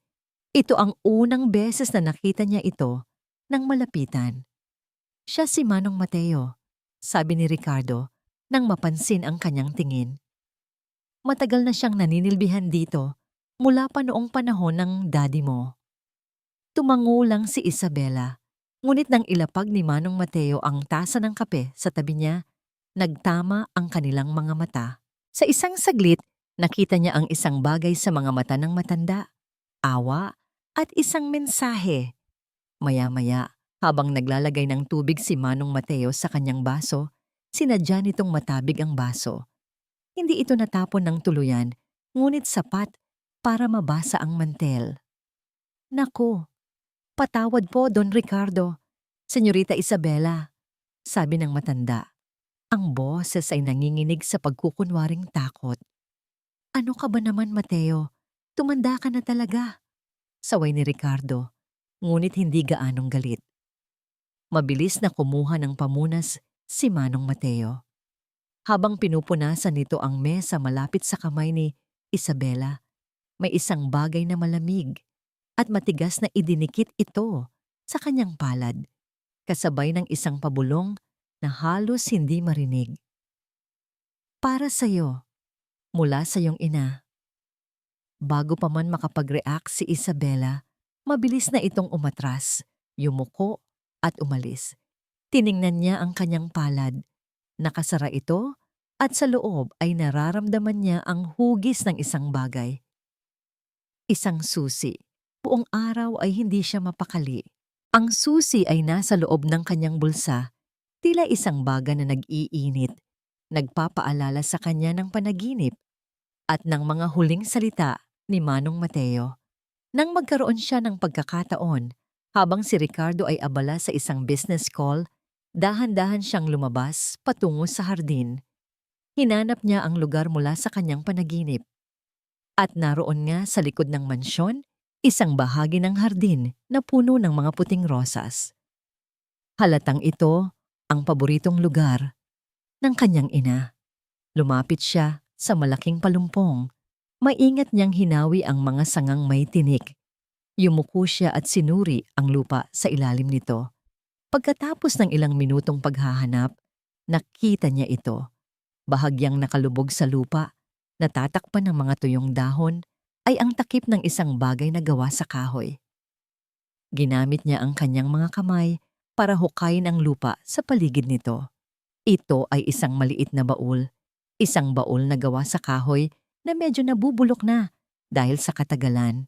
Ang kandado nito ay kinalawang na, ngunit ang hugis ng butas ng susi ay pamilyar. Dinala niya ang baul pabalik sa kanyang kwarto at maingat na isinara ang pinto. Tiniyak niyang nakakandado ito. Umupo siya sa sahig. Ang baul ay nasa kanyang harapan. Nanginginig ang mga kamay na kinuha niya ang susi mula sa kanyang bulsa. Ipinasok niya ito sa kandado. Sa una ay ayaw pumasok dahil sa kalawang, ngunit nang pihitin niya ito ng kaunti, narinig niya ang isang mahinang click. Bumukas ang baul. Ang amoy ng lumang papel at ng panahong lumipas ang sumalubong sa kanya. Sa loob, maingat na nakatupi ang isang kwadernong balot sa katad. Isang lumang diary, ngunit hindi iyon ang unang nakuha ang kanyang atensyon. Sa ibabaw ng diary ay may isang litrato. Kinuha niya ito. Nasa litrato ang kanyang ina. Mas bata ito, nakangiti ng napakatamis, at ang mga matay nagniningning sa kaligayahan. Nakaupo ito sa damuhan ng hardin, ang mismong hardin kung saan niya natagpuan ang baul. Sa tabi niya ay may isang batang lalaki, siguro mga 10 taong gulang. Payat ito, may maitim na buhok, at ang balat ay kulay kayumanggi dahil sa sikat ng araw. Nakaakbay sa kanya ang ina ni Isabela na puno ng pagmamahal, at ang bata naman ay may hawak na isang maliit na supot ng punla. Nakangiti rin ng buong pagmamalaki. Tinitigang mabuti ni Isabela ang mukha ng bata. May kung anong pamilyar sa ngiti nito, sa hugis ng kanyang mga mata. Ito'y isang nangiti na nakita na niya dati. Isang nangiting nakita niya hindi sa mga lumang litrato sa mansyon, kundi sa ilalim ng sikat ng araw sa isang bukirin. Isang ngiti na minsan niyang pinaniwalaan at pagkatapos ay kinamuhian. Nanlamig ang buo niyang katawan. Ang kanyang paghinga ay tila nahinto. Ang litratong hawak niya ay nagsimulang manginig sa kanyang mga kamay. Ang batang lalaki sa litrato na masayang kaakbay ng kanyang ina ay walang iba, kundi ang batang bersyon ni Lito Reyes. Ang mga araw pagkatapos bumalik mula sa Maynila ay tila isang mahabang panaginip para kay Lito. Isang bangungot na paulit-ulit niya nga nararanasan sa bawat paggising. Ang mga salita ni Amara, ni Isabela, ay parang mga tinik na nakabaon sa kanyang puso. Halos mamatay ako dahil sa kasakiman mo. Hindi na siya lumalabas para magsaka. Nawalan siya ng ganang kumain, ng ganang mabuhay. Ang tanging nagbibigay sa kanya ng isang hibla ng pag-asa ay ang tawag ni Mateo. Sinabi nitong maghintay lang siya. Sinabi nitong gumagawa ito ng paraan, kaya't naghintay si Lito. Naghintay siya sa isang bagay na hindi niya alam kung darating pa. Isang hapon, habang nakaupo siya sa loob ng kubo at nakatanaw sa malayo, narinig niya ang sigawan sa labas. Lito! Lito! Tumakbo ka na! Boses iyon ni Mang Berto, ang kanilang kapitbahay. Kasunod niyon ay ang mga yabag ng mga paang nagtatakbuhan. Nagmamadaling lumabas si Lito at ang kanyang inay Tasing. Mula sa malayo, sa kalsadang lupa, natanaw nila ang 2 sasakyan ng pulis. Ang mga ilaw nito ay kumikislap kahit sa sikat ng araw. Mabilis itong papalapit sa kanilang bahay. Anak, anong nangyayari? Nanginginig na tanong ni Aling Tasing. Nanlamig ang buong katawan ni Lito. Naunawaan niya agad ang lahat. Si Ricardo, ginalaw na nito ang kanyang baso. Hindi na ito naghintay. Lito, umalis ka na! Sigaw muli ng isang kapitbahay. Dalian mo. Hindi, inay. Hindi kita pwedeng iwan, sabi ni Lito. Hinawakan ng mahigpit ang kamay ng kanyang ina. Ako ang bahala rito, anak, sabi ni Aling Tasing. Itinutulak siya palayo. May mga luha na sa kanyang mga mata, ngunit ang boses niya ay matatag. Walang mangyayari sa akin. Pero ikaw, kapag nahuli ka nila, hindi na natin alam. Umalis ka na. Magtago ka para sa akin. tumigil ang mga sasakyan sa tapat ng kanilang bakuran.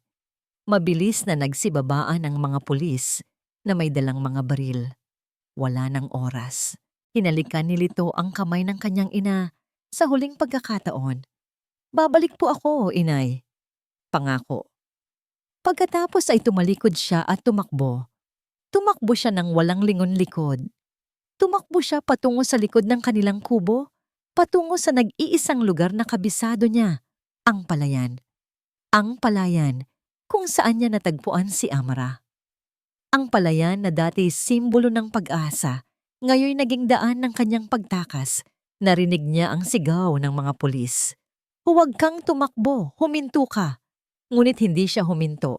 Nilusong niya ang putik, tinahak ang mga pilapil na dati nilalakaran nila ni Amara.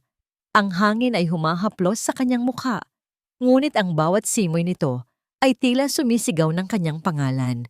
Ang kanyang mga baga ay nag-aapoy. Ang kanyang mga binti ay nangangalay, ngunit patuloy siya sa pagtakbo. Sa likod niya, narinig niya ang humahagulgol na iyak ng kanyang ina. Huwag niyo pong saktan ng anak ko. Wala siyang kasalanan. Maawa na po kayo. Ang bawat hikbi ng kanyang ina ay parang latigo na humahagupit sa kanyang likod. Nagpapabilis lalo sa kanyang pagtakbo. Itinago siya ng mga matataas na palay. Ginamit niya ang kadiliman ng mga puno sa dulo ng bukid para magtago. Nakarating siya sa isang maliit na burol kung saan tanawang kanilang nayon. Mula roon, pinanood niya ang bangungot na nagaganap sa kanyang sariling tahanan. Ang kanilang maliit na kubo ay pinalilibutan na ng mga pulis. Ang mga kumikislap na ilaw ng kanilang sasakyan ay nagbibigay ng isang nakakatakot na kulay sa buong paligid. Nakita niyang pinasok ng mga pulis ang kanilang bahay. Inilabas nila ang mga gamit. Hinalughog nila ang bawat sulok. Nakita niya ang kanyang inay tasing na napaluhod sa lupa. Umiiyak, walang magawa. Ang mga kapitbahay nila ay nakatingin lang, takot, walang kayang gawin para tumulong. Sa sandaling iyon, naramdaman ni Lito ang pagguho ng lahat. Ang babaeng mahal niya ay naniwala sa isang kasinungalingan at ngayoy kinamumuhian siya. Ang kalayaan niya ay biglang kinuha at ngayon, isa na siyang pugante sa sarili niyang lupain. Ang tahanan na kanyang kinalakihan, ang nag-iisang kanlungan niya sa mundo, ay nilalapastangan ng mga taong hindi niya kilala.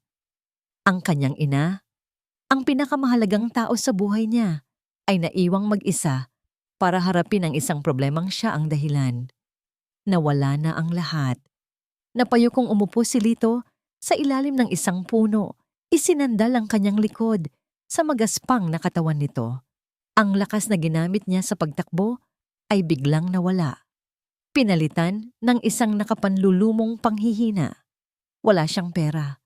Wala siyang matutuluyan. Wala siyang kakampi. Siya si Lito Reyes, isang simpleng magsasaka. At sa isang iglap, nawala sa kanya ang lahat. Tumingala siya sa langit na nagsisimula ng magdilim. Walang mga bituin. Ang tanging liwanag lang na naroon ay ang mga asul at pulang ilaw na patuloy na umiikot sa ibaba, sumisira sa kapayapaan ng gabi. Isang paalala na wala na siyang babalikan. Wala na. Nanginginig ang mga kamay ni Isabela habang hawak ang litrato. Si Lito, ang batang lalaki, nakaakbay ng kanyang ina na may ngiting puno ng kawalang muwang, ay si Lito. Ang koneksyon nila ay hindi nagsimula sa isang maulang gabi sa palayan. Nagsimula ito matagal na, sa hardin na ito, sa ilalim ng pagmamahal ng kanyang ina. Ang lahat ng kasinungalingan ni Ricardo ay nagsimulang gumuho na parang isang kastilyong buhangin na hinampas ng alon. Ang video, ang bank statement, ang salaysay ng saksi, lahat ay mga kasangkapang ginamit para paglaruan ang isang isipang blanko. Dahan-dahan niyang ibinaba ang litrato at kinuha ang diary. Ang balat nitong gawa sa katad ay lumana at malambot sa kanyang mga daliri. Sa pabalat, nakaukit sa ginto ang mga inisyal ng kanyang ina. Siyempre, Cecilia Montemayor. Nanginginig pa rin ang mga kamay na binuksan niya ito. Ang sulat kamay ng kanyang ina ay elegante at bilugan.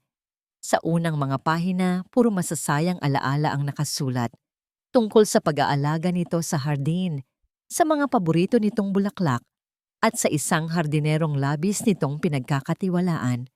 June 12, si Mang Jose ay tunay na isang biyaya. Ang kanyang mga kamay ay may mahika pagdating sa mga halaman. Ngunit ang mas nakakatuwa ay ang kanyang anak na si Lito.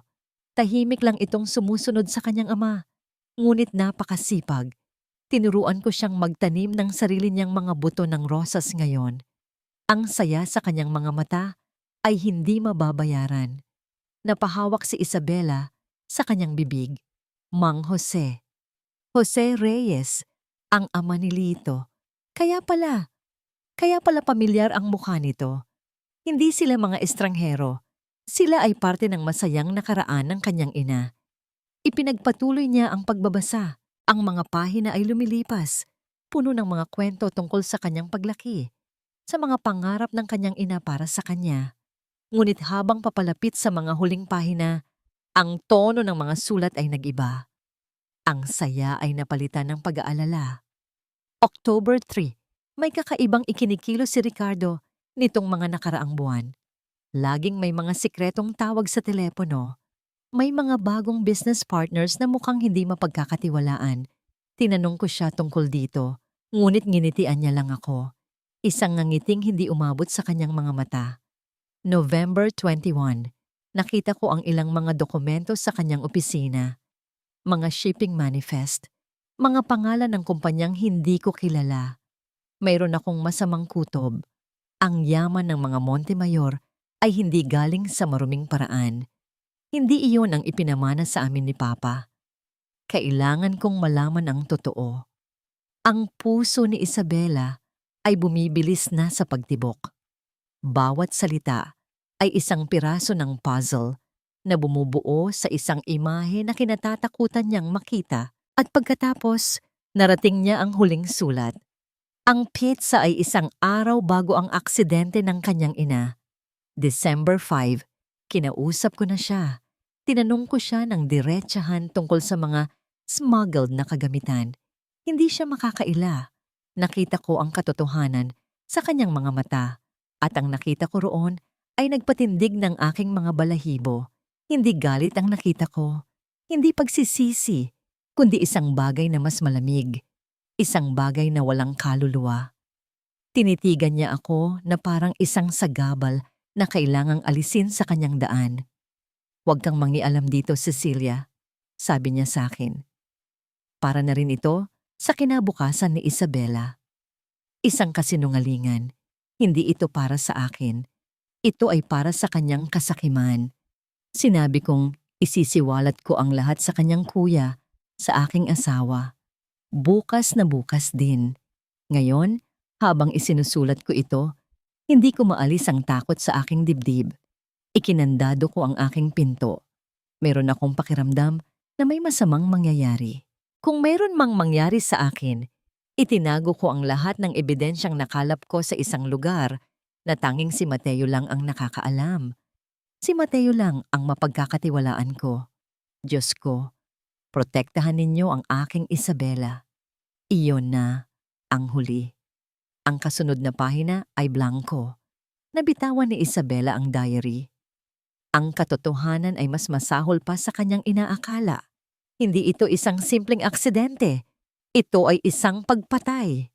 At ang lalaking pumatay sa kanyang ina, ang lalaking tinawag niyang tito, ay ang siya ring nagkulong sa kanya ngayon. Ang lahat ay nag-ugnay-ugnay sa kanyang isipan. Ang aksidente ng kanyang ina. Ang sarili niyang aksidente.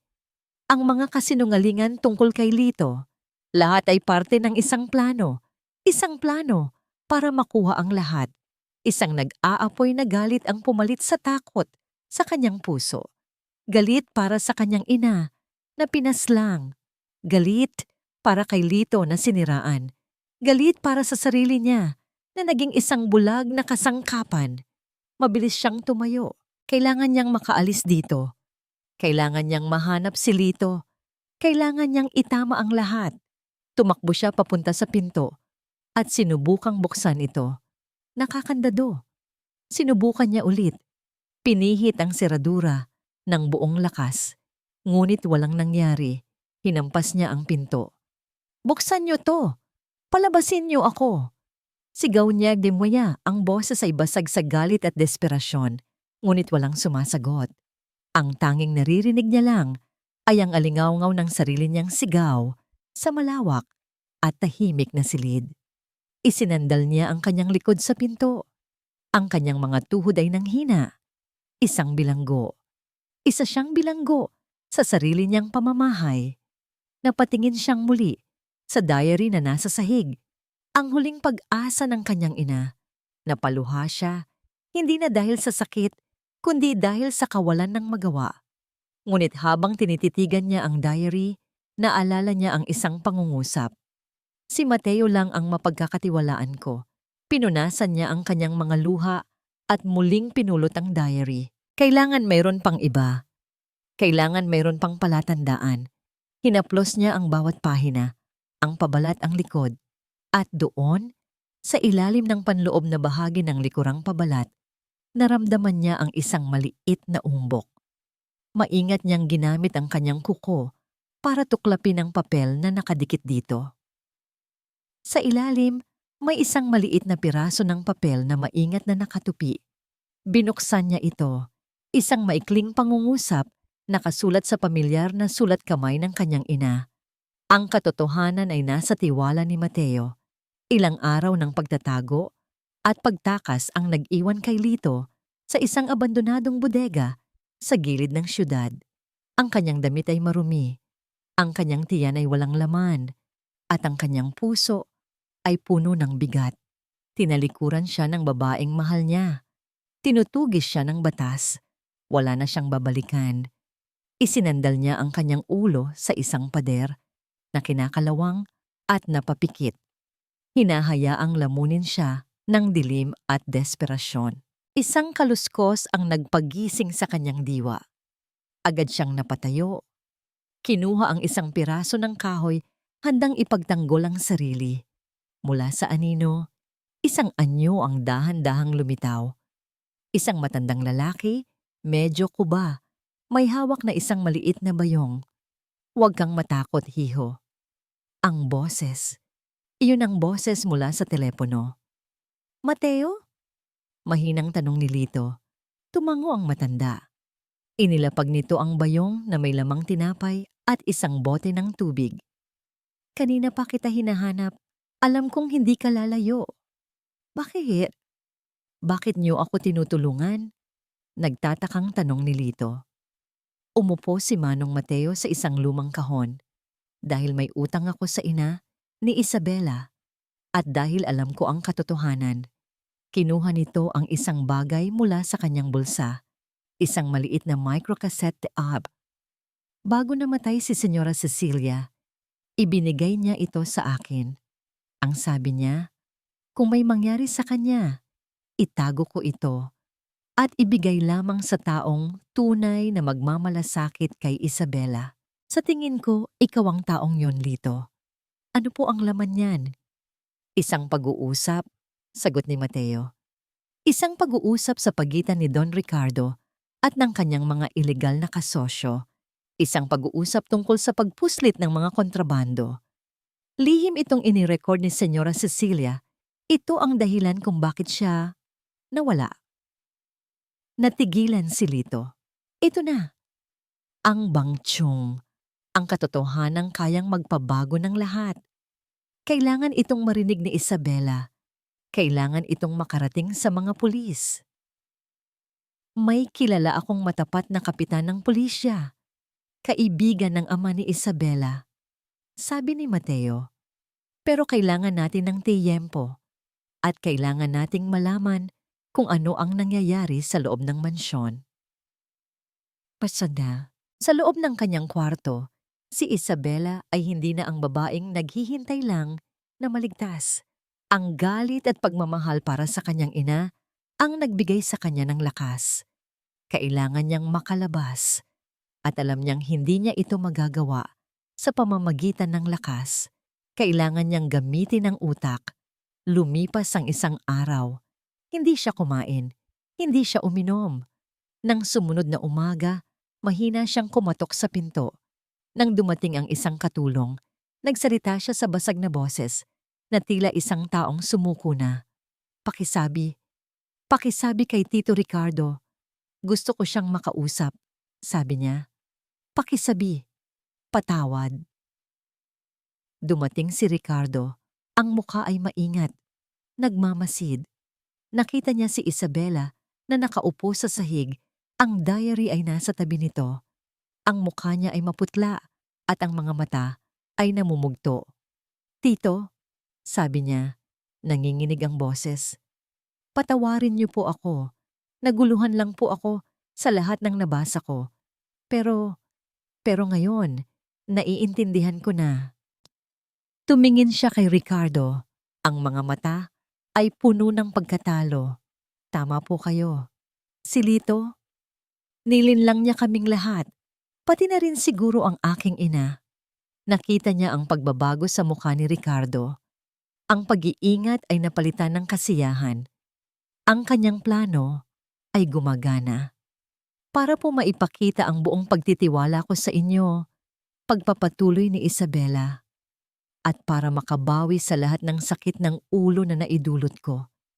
Handa na po akong pirmahan ang mga papeles na sinasabi ninyo.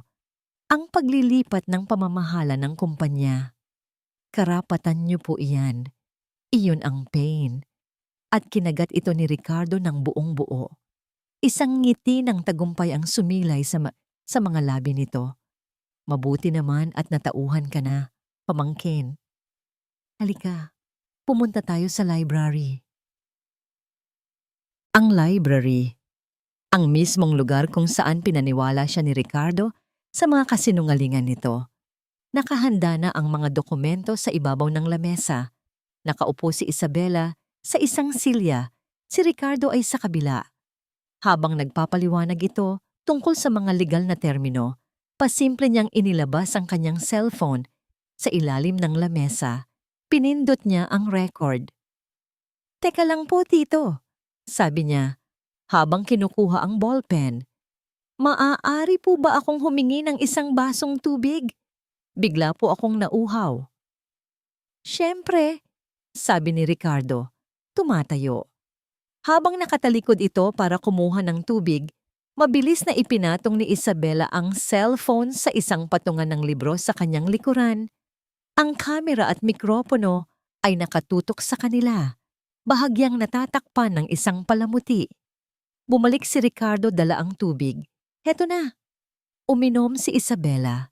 Pagkatapos ay tinitigan niya ang mga papel. Pagkatapos ay si Ricardo. Ang kanyang mga mata ay puno ng pagsamba ng isang biktima.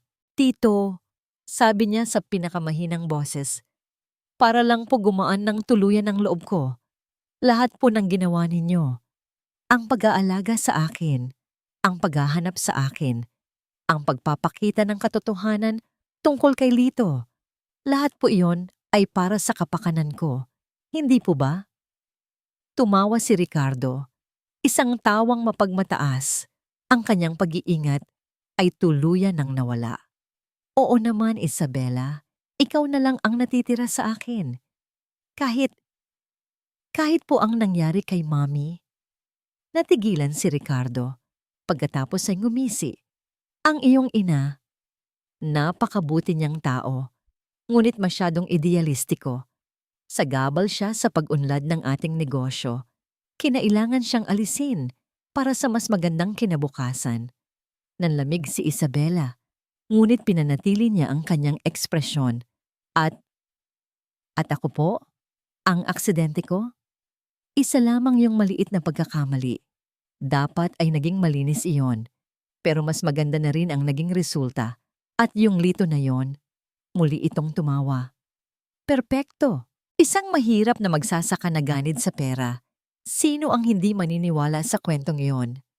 So, kayo po ang may pakana ng lahat? Tanong ni Isabela, ang huling tanong na maglalagay ng selyo sa kanyang plano. Ako nga. Pag-amin ni Ricardo, ang boses ay puno ng pagmamalaki. Mula sa simula. At ngayon, sa isang pirma mo lang, ang lahat ng pinaghirapan ng ama mo ay mapupunta na sa mas karapat-dapat.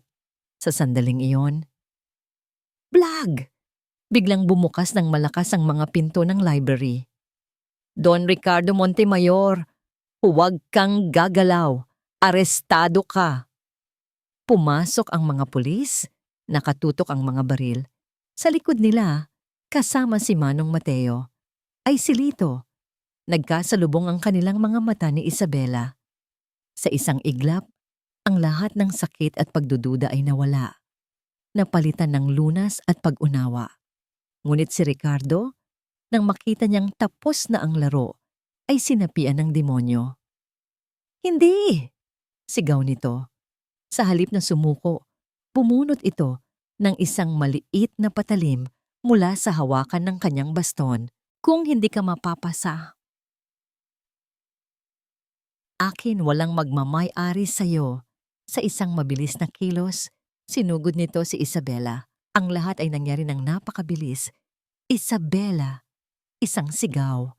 Isang anino ang dumaan sa kanyang harapan. Naramdaman niya ang pagtalsik ng mainit na likido sa kanyang mukha. Si Lito, itinulak siya nito palayo at sinalo ang saksak na para dapat sa kanya. Ang tunog ng sirena, ang sigawan ng mga pulis, ang pagmamakaawa ni Ricardo habang kinakaladkad siya palabas. Lahat ng iyon ay tila isang malayong ugong sa pandinig ni Isabela. Ang tanging nakikita niya ay si Lito, nakahiga sa sahig. Ang kamay ay mariing nakadiin sa kanyang tagiliran kung saan bumaon ang patalim. Ang puting damit nito ay unti-unting binabahiran ng dugo. Lito! Sigaw niya. Lumuhod sa tabi nito. Ang mga luha ay muling bumuhos sa kanyang mga mata. Lito, wag mo akong iwan. Hinawakan niya ang kamay nito. Malamig ito, ngunit iminulat ni Lito ang kanyang mga mata. At sa kabila ng sakit, isang pilit ng ngiti ang sumilay sa kanyang mga labi.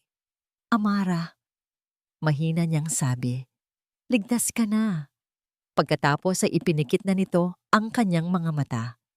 Ang mga sumunod na oras ay isang malabong pagkakasunod-sunod ng mga pangyayari.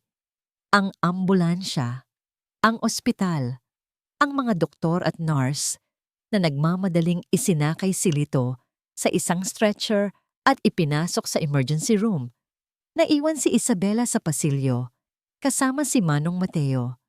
Ang kanyang magarang damit ay may bahid ng dugo ni Lito. Ang kanyang mga kamay ay nanginginig pa rin. Umupo siya sa isang malamig na upuang metal. Isinubsob ang kanyang muka sa kanyang mga palad. Kasalanan niya ito, kung hindi lang siya naging bulag. Hindi mo kasalanan, Hija, sabi ni Manong Mateo, na tila nabasa ang kanyang isipan. Ginawa mo ang tama. Lumipas ang mga oras na tila mga taon. Sa wakas, lumabas ang isang doktor. Sino po ang pamilya ng pasyente? Ako po. Mabilis na sagot ni Isabela, napatayo. Ngumiti ang doktor. Stable na po siya. Malalim ang sugat pero maswerte at walang tinamaang vital organ. Kailangan lang niya ng pahinga. Isang bigat na tila isang bundok ang naalis sa dibdib ni Isabela. Napahinga siya ng malalim at sa unang pagkakataon, sa loob ng napakaraming araw, isang tunay na pakiramdam ng lunas ang kanyang naramdaman. Nang mailipat na si Lito sa isang pribadong kwarto, hindi siya umalis sa tabi nito. Siya ang nagpunas sa noo nito ng maligamgam na tubig. Siya ang nagbantay sa pagtulog nito. Ang sitwasyon ay isang kabalintunaan. Dati, siya ang walang malay na inaalagaan nito sa isang simpleng papag. Ngayon, siya naman ang nag-aalaga dito sa isang malambot na kama sa ospital. Nang magkamalay si Lito, ang unang nakita nito ay ang mukha ni Isabela. Amara? Nandito lang ako. Sabi niya, hinawakan ng kamay nito. Hindi ako aalis. Tinitigan niya ito sa mata. At sa wakas, nasabi niya ang mga salitang matagal nang bumabara sa kanyang lalamunan. Patawad, Lito. Patawarin mo ako sa lahat. Hinawakan ni Lito ang kanyang kamay ng mas mahigpit. Wala yun, Amara. Ang mahalaga, okay ka. Sa mga salitang yon, ang lahat ng pader sa pagitan nila ay tuluyan ng gumuho. Ang mga araw ng sakit at pagdududa ay natapos na. Ang natira na lang ay ang paghilom. Pagkalipas ng 1 linggo, habang nagpapagaling si Lito, hinarap ni Isabela ang mundo. Ang balita tungkol kay Don Ricardo Montemayor ay sumabog sa lahat ng dyaryo at telebisyon. Nagpatawag si Isabela lamang isang press conference. Sa harap ng daan-daang kamera at mikropono, humarap siya hindi bilang isang biktima, kundi bilang ang nag-iisang tagapagmana ng mga Montemayor. Nakasuot siya ng isang simpleng itim na bestida, ang kanyang buhok ay nakatali lang, at ang kanyang mukha ay seryoso, ngunit payapa. Maraming salamat sa pagdalo ninyo. Panimula niya, ang boses ay kalmado at matatag. Ang pangalan ng aking pamilya ay nabahiran ng kasakiman at kasinungalingan. Ngayon, oras na para linisin ito. Ipinaliwanag niya ang kanyang desisyon. Ang Montemayor Corporation ay hindi niya pamumunuan. Sa halip, itatalaga niya ang isang board of trustees na pamumunuan ni Manong Mateo para siguraduhing ang kumpanya ay tatakbo ng may integridad. Ang malaking bahagi ng kita nito ay ilalaan para sa mga proyektong pangkawanggawa. Ang tunay na yaman ng aking mga magulang ay hindi pera o kapangyarihan, pagtatapos niya, kundi ang kanilang paniniwala sa pagtulong sa kapwa. Iyon ang legasiyang ipagpapatuloy ko. Ngunit hindi rito sa syudad. Uuwi na ako. Pagkatapos noon, tinalikuran na niya ang ingay ng media, ang kinang ng yaman, at ang anino ng kanyang nakaraan. Nang makalabas si Lito sa ospital, sabay silang bumalik sa probinsya. Ang pagsalubong sa kanila ay isang bagay na hindi malilimutan ni Isabela. Naroon si Aling Taising, tumatakbo palapit sa kanila, umiiyak habang yakap-yakap silang dalawa. Naroon ang mga kapitbahay, may dalang mga pagkain, nakangiti, masaya para sa kanilang pagbabalik. Sa unang pagkakataon, naramdaman ni Isabela ang tunay na pag-uwi. Makalipas ang ilang taon, ang bukang liwayway sa bukid ay kasing ganda pa rin ng dati. Ang mga ginintuang sinag ng araw ay dahan-dahang gumagapang sa malawak na palayan. Ngunit sa gilid ng palayan na yon, may isang bagay na bago. Isang maliit na paaralan. Simple lang ang pagkakagawa, gawa sa kahoy at kawayan. Ngunit puno ito ng buhay. Ang mga tawanan ng mga bata na naghahabulan sa palaruan ay ang pinakamagandang musika sa umaga. Sa labas ng paaralan ay nakatayo si Lito at Isabela. Maghahawak kamay. Si Lito, na may peklat pa rin sa kanyang tagiliran, ay mas tumatag ang pangangatawan. Si Isabela naman, nakasuot ng simpleng bestida at tsinelas, ay may isang kapayapaan sa kanyang mga mata na hindi maibibigay ng anumang yaman. Pinapanood nila ang mga bata, mga anak ng mga magsasaka na dati kailangan pang maglakad ng malayo para lang makapag-aral. Lumingon si Lito kay Isabela, ang kanyang mga mata ay puno ng pagmamahal. Handa ka na ba sa bagong buhay, Isabela Montemayor? Tanong niya, isang mapaglarong ngiti sa kanyang mga labi, isang pagkilala sa lahat ng kanilang pinagdaanan. Ngumiti si Isabela, isang ngiting abot hanggang sa kanyang kaluluwa. Tumingin siya sa mga batang naglalaro, sa palayan, at sa lalaking nasa tabi niya na isinakripisyo ang lahat para sa kanya. Matagal nang hindi Isabela ang pangalan ko. Sagot niya, inaangat ang kanilang magkahawak na kamay. Amara ang pangalan ko, Amara Reyes. At dito nagtatapos ang kwento ni Nalito at Amara. Isang kwentong isinilang sa bukid, sinubok ng kasinungalingan, at pinagtibay ng wagas na pagmamahalan. Mula sa kaibuturan ng aking puso, maraming salamat sa inyo, aming mga minamahal na tagapakinig, sa pagsama sa amin sa bawat kabanata ng kanilang paglalakbay. Ang pagsulat sa kwentong ito ay isang emosyonal na biyahe at ang inyong walang sawang suporta ang nagsilbing inspirasyon sa bawat salitang aking binitawan. Kasama ninyo akong kinilig, nasaktan, nagalit at muling umasa para sa ating mga bida. Naway ang paglalakbay ni Nalito at Isabela ay nag-iwan sa inyong mga puso ng isang mahalagang aral na ang tunay na tahanan ay hindi matatagpuan sa mga mansyon o yaman, kundi sa yakap at piling ng taong tunay na nagmamahal sa atin. Ito ay isang paalala na ang halaga ng isang tao ay wala sa kanyang apelyido o katayuan sa buhay, kundi nasa kabutihan ng puso at sa tapang na piliin ang isang simpleng buhay na puno ng pag-ibig at pag-asa. Ano ang pinakapaborito ninyong eksena? Anong aral ang tumatak sa inyong isipan? Ikinagagalak kong mabasa ang inyong mga saloobin sa comment section sa ibaba. Hanggang sa ating susunod na kwentuhan, naway manatili sa inyong mga puso ang init at kilig na hatid ng kanilang pag-iibigan. Ang inyong kakwentuhan, kwento at kilig